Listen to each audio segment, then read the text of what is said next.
habíamos llamado stroke, pero nosotros que estamos en la Sociedad de Periodismo Médico y queremos que las noticias médicas se transmitan a la gente, yo el otro día le estaba comentando, escucho un director del hospital que dice, sí, tuvo una fractura conminuta, está en coma farmacológico y la gente mira y no entiende absolutamente nada de lo que está diciendo. Entonces la idea es que el lenguaje técnico, respaldado con conocimientos científicos, pueda llegar a la gente y pueda entender qué es verdaderamente lo que está pasando. Y la comunicación es muy importante, así que yo les voy a leer cada uno de los integrantes de la mesa. Tramesani Juan Pablo, que está luchando con la máquina, es profesor de licenciatura de la comunicación periodística y en comunicación publicitaria e institucional de la UCA, es magíster en periodismo de investigación en Florida International University, licenciado en trabajo social de la Universidad de El Salvador, técnico universitario en periodismo, Instituto de Comunicación Social, Periodismo y Publicidad del ICOS, de la Universidad Católica, y técnico universitario en publicidad, Instituto de Comunicación Social, Periodismo y Publicidad del ICOS. La licenciada Viviana Espina, que gentilmente se prestó y es un día como para estar en la casa con el esposo comiendo algo, tomando, bueno, vino acá, ella gentilmente lo invitó, vamos a pasear al centro, le dijo. ¿Pero el bueno era que ustedes invitaban a comer? Sí, eso estaba incluido. El perfil profesional es periodista con conocimientos de medicina, ciencia, arte y espectáculo, conductora y productora periodística de programas de radio, de emisión diaria y semanal, en radios tradicionales. Ella trabaja tanto acá en la Argentina como en Uruguay. Cuenta con una experiencia en talleres de radio dirigidas a profesionales del periodismo, estudiantes de comunicación, personas con adicción a las drogas, con discapacidades mentales como síndromes de Down. Aplica sus conocimientos como especialista en coordinación de grupos en Argentina y Uruguay. Actualmente es conductora y productora periodística de programas de radio, docente de talleres de radio en la República Argentina y en la Oriental de Uruguay, editora de sonido digital, ayudante de trabajos prácticos de estudiantes de periodismo y comunicación social, profesora de métodos y técnica de estudio. Trabajos realizados en radio en línea, directora general de www.radiofona.com, radio online, desde el año 2004 hasta el año pasado. La doctora Rosana Piris es neuróloga del Hospital Carrillo, está a cargo de la unidad de neurología del Hospital Carrillo.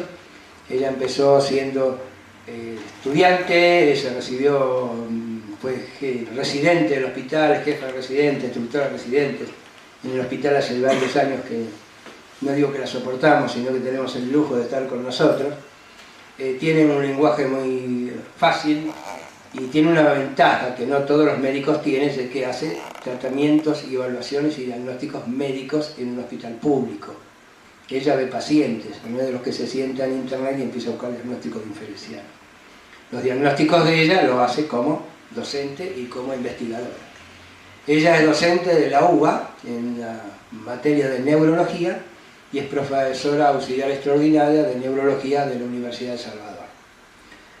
Bueno, vamos a dejar más presentaciones, vamos a ir al acto. Quiero decir que esto tienen que tomarlo como es un grupo de gente reunida con un fin. Estamos acá para charlar. Todos los que están de este lado de la mesa, sobre todo de acá para allá, saben lo que saben y saben decir lo que tienen que decir. Y son aquellos que se dedican al periodismo que saben leer entre líneas, ver entre cuadros y escuchar entre silencios en las palabras de la radio.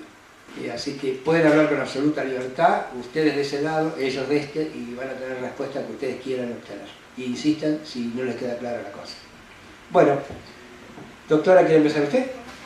Muy pocos tenemos o tienen la capacidad de poder explicarle a la gente, a la comunidad o al propio paciente en palabras simples para que puedan entender lo que nosotros estamos transmitiendo. ¿Por qué es importante eso para nosotros? Pues uno puede transmitir en palabras simples qué es lo que tiene el paciente se adhiere al tratamiento, reconoce signos y síntomas y el paciente probablemente va a seguir con nosotros para seguir un tratamiento adecuado y para tener probablemente la curación de su enfermedad. Cuando me comentó sobre el stroke o ataque cerebral, que en realidad como nosotros lo traducimos al resto de la gente, con la Sociedad Neurológica Argentina estamos hace unos cuantos años tratando de llegar a la comunidad en las charlas, ¿sí? En los distintos niveles o en los distintos lugares, El día especial es el día 29 de octubre, ¿sí? Que es el Día Mundial del Ataque Cerebral. Lo vamos a encontrar como ataque cerebral, lo vamos a encontrar como derrame cerebral, lo vamos a encontrar como hemiplegia, ictus, el stroke, que es como en la parte académica o en la comunidad médica se difunde el accidente cerebrovascular, accidente cerebrovascular o ACV, que es lo mismo nada más que reducido. ¿Sí? ¿Por qué es importante un accidente cerebrovascular? Porque tiene un impacto socioeconómico importante en la población, ¿sí? Porque sabemos que es la segunda causa de muerte, ¿sí? En el mundo, ¿sí? Es la primera causa de discapacidad, ¿sí? En la Argentina. Y tenemos que suceden aproximadamente entre 100 y 190.000 accidentes cerebrovasculares por año. Tenemos que sucede un ataque cerebral cada 4 minutos, ¿sí? Actualmente. Y que tenemos que tener en cuenta que el 30% aproximadamente de esos pacientes fallecen dentro del primer mes del accidente cerebrovascular, ¿sí? Esto lo que representa son de 30.000 a 60.000 personas que morirán en el primer mes. Si nosotros nos vamos a la parte específica, ¿sí? De qué es un ataque cerebral, lo podemos definir que es una afección, ¿sí? Una pérdida súbita del flujo sanguíneo, ¿sí? Ya sea si esto es isquémico, cuando hablamos de ACV isquémico es que una arteria se tapó, ¿sí? Cuando hablamos de un accidente vascular hemorrágico es porque una arteria, en vez de taparse, se rompe y derrama sangre dentro del cerebro. Esas son las dos grandes diferencias de una y de otra, ¿sí? Ya sea isquémico o ya sea hemorrágico, lo que sucede es que la interrupción del flujo sanguíneo causa una disminución de la cantidad de oxígeno. La neurona vive de oxígeno y de glucosa. Al no tener oxígeno, la neurona empieza a sufrir, ¿sí? Y empieza a morirse, ¿sí? Cuando se muere una parte del cerebro que está irrigada, ¿sí? Por una determinada arteria, lo que sucede es que una parte del cuerpo deja de funcionar. Pérdida del equilibrio, la falta de coordinación, ¿sí? Un dolor súbito de cabeza. Pacientes que nunca han tenido dolores de cabeza y es el primer dolor de cabeza de su vida, que sienten que se les estalla la cabeza, o sea, lo refieren de esa manera, ¿sí? Me estalla la cabeza, ¿sí? Son dolores súbitos de una máxima intensidad y donde nunca antes lo habían tenido. En eso nosotros tenemos que tener especial atención porque probablemente se haya roto una arteria de su cerebro, ¿sí? Y le esté causando un accidente cerebrovascular hemorrágico. Esto es el afiche, ¿sí? que nosotros tratamos de difundir en cada charla los 29 de octubre, que es el día clave, en los cuales le entregamos a la comunidad o a las personas que asisten a la charla cómo poder identificar, ¿sí? Un accidente cerebrovascular. Cosas básicas, ¿sí? Debilidad o adormecimiento de un brazo o una pierna, ¿sí? Dificultad para ver, dolor de cabeza, exactamente lo que acabamos de decir, alteraciones en el equilibrio, la confusión o la dificultad para hablar, ¿sí? Esto no quiere decir que el paciente tiene que concurrir de forma inmediata a un centro para ser tratado, o si está en su casa, llamar al centro de emergencias, ¿sí? Para que una ambulancia, para que vaya un médico y evalúe cuál es la gravedad de la enfermedad, ¿sí? Aprender a reconocer primero qué es un ataque cerebral es sumamente importante. Y segundo, saber que el tiempo perdido es cerebro perdido, ¿sí? Lo que nosotros decimos es tiempo es cerebro. Hay que tener en cuenta que cada minuto que pasa posterior a una ACV se mueren 2 millones de neuronas, ¿sí? Si nosotros los vemos así, sabemos que cada minuto que pasa estamos perdiendo una parte del cerebro. Y que lo que hay que tener en cuenta es que nosotros podemos, ¿sí? Revertir esta situación y salvar ese cerebro que está sufriendo, ¿sí? Ese cerebro que hay parte que se está muriendo. Y la discapacidad que el paciente está teniendo la podemos ir recuperando.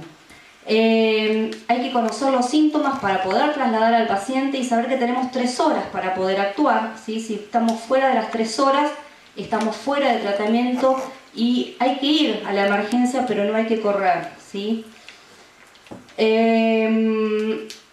Y y que hay que saber que el destino de una persona puede cambiar, ¿sí? Si nosotros llegamos antes de las 3 horas, vamos al lugar indicado y le ponemos la medicación adecuada para poder romper ese trombito, ¿sí? Que está obstruyendo la arteria.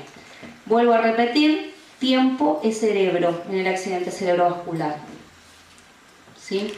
Particularmente, cada vez que tuve que hacer una nota de salud, lo que hice es buscar un referente científico. La Sociedad Argentina de Periodismo Médico, la Sociedad Argentina de tal o cual especialidad, y corroborarlo. Y en muchas ocasiones me han dicho, sí, lo leímos, saliendo al aire esto, sí, lo leímos, pero no hay ninguna información científica, con, digamos, la publicación científica de esto.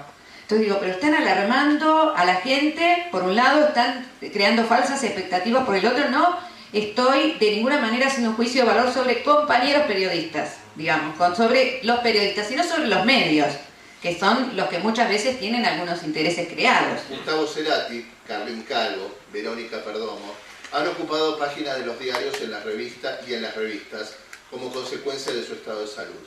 No han sido pocas las pérdidas personales, económicas y laborales para cada uno de ellos como consecuencias del ACV. Y a esta altura es bueno, muy bueno, preguntarse. Yo no sabía que todas estas respuestas las iba a encontrar tan claramente en la exposición de la doctora. ¿Qué es el ACV? Los hay de diferentes tipos. ¿Es lo mismo que el derrame cerebral? ¿Cuáles son las causas? ¿Cuáles sus síntomas? ¿Es irrecuperable? ¿Es prevenible? ¿A cuántas personas afecta por año? ¿Afecta más a hombres que a mujeres? Sobre el principio de esta charla mencionaba 3 casos de figura del espectáculo que sufrieron accidentes cerebrovasculares. Desde el incidente hasta el momento, el avance de cada uno de ellos ha sido absolutamente diferente. Aún se la sigue viendo en reiteradas oportunidades a Lilian Clark, la mamá de Gustavo Cerati, con una fortaleza que difícilmente los hombres conozcamos, a aguardar y rezar para que el milagro se produzca. Y ya han pasado más de 2 años. Los episodios de Carlos Andrés Calvo, más conocido como Carlín, fueron más de uno. Después de mucho tiempo, sin presentarse en público, lo hizo en el programa de Nicolás Repetto. Todos creíamos que nunca más iba a volver a subirse a un escenario. Lo hizo, y no solo en el teatro, sino también en la televisión, pero los episodios se repitieron y antes de salir a escena, en una oportunidad en Mar del Plata, inmerso en una situación de pánico, le confiesa a un compañero de elenco que se había olvidado toda la letra. Interviene en el acto la mujer de uno de sus colegas, que era médico. Calvo se encontraba frente a un nuevo ACV. A partir de ahí, la historia fue otra. Verónica Perdomo es una joven y bella modelo que tiempo atrás condujo el programa Impacto 9, producido por Chiche Helblum, junto a Roberto Mena, los domingos por la noche. Ella sufrió un ACV, perdió el habla, pero no solo perdió esto, sino también a 2 integrantes de su familia. El origen de este ACV parece que tiene que ver con alguna cuestión vinculada residualmente con las pastillas anticonceptivas, y era la historia que quería compartir con ustedes. Muchas gracias.